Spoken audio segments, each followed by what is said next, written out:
Hey everyone, welcome. This was level 3, Aris, and I had Kathleen helping me as well as Tim and Dylan and Mars today, kind of rotating through. And we talked about expansions of our idea on posting from last time, all right?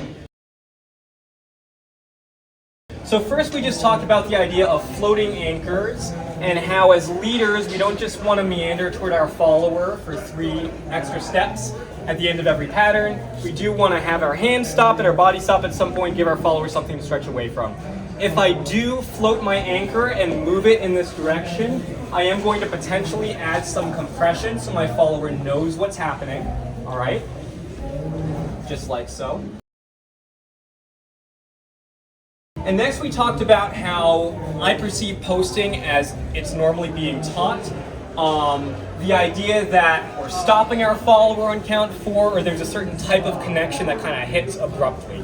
So we've got like 1, 2, 3, and stop. We're connecting here, and then we anchor together, all right?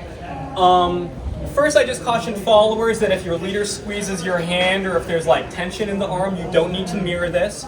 We did a quick drill where the leaders would, I'll show with this hand, the leaders would kind of progressively squeeze a little bit tighter and the followers resisted the urge to mirror that. And they kept their hand the same or maybe even relaxed. There we go, yeah. So followers, and this is for safety, if your leader maybe pulled down on your hand in something like a tuck, you want to prioritize your own frame and relax your fingers. Maybe your hand slips out, that's fine, you can always reconnect.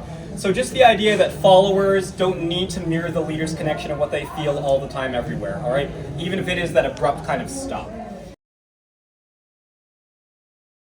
Now, how we taught posting and how we talked about it was, if you ever heard Jordan and Tatiana talk about we don't post with connection, we post to find connection. It's really more of an idea for spacing.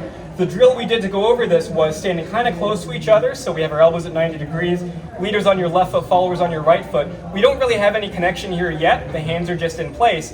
Now, I've set this place, this is the post, there's no connection yet, but as we back away and we both take a step back away from each other, or even just shift our weight back like she's doing now, the connection's gonna grow from this point, all right?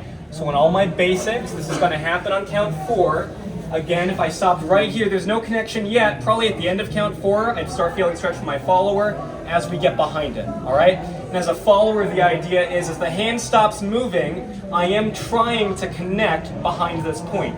So I'm not trying to pull on this. I'm not trying to back out of my own frame.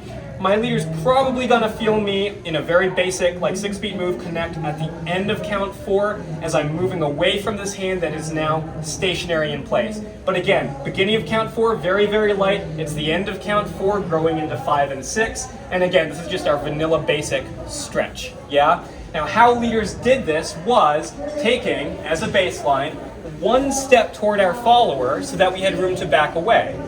So this means that I have room, right now the connection's light, and now it's going to grow as I step back, all right?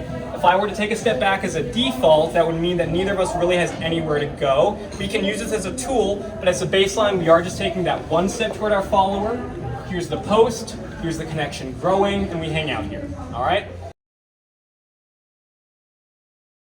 So then we talked about the idea of how we can use this to be aware of spacing for things like footwork variations.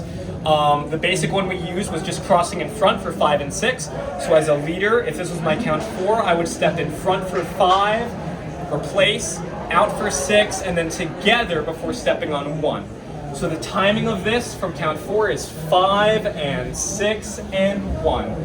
Followers, it's the same. So just on any basic move, we start with a sugar push.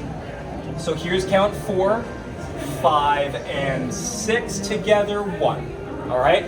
The idea was that we didn't need a whole lot of connection and we didn't need to pull our partner toward us just because we're crossing in front. We don't have to do this to let them know we're gonna do something together, all right? Because I know where my handhold is as a leader. If my follower asks for some more connection or maybe decided not to do this with me, hooked behind, took a step away, this is now solid, right? There can be connection here, but there doesn't have to be. I'm backing away from this point, collecting and going, all right? We had a couple questions about lateral movement, about kind of embellishing this, and the idea was that because we're collecting, because we don't need to do the same thing, because we can hook in front or behind, if I'm moving to the side, I can hook behind and open out, and she could do that with me or not, that's kind of how that works. And just kind of playing with that and exploring with each other is how we find new patterns, new footwork variations, new interactions. Yeah, I thought you guys did great. That was the class. Thank you so much. Thank you.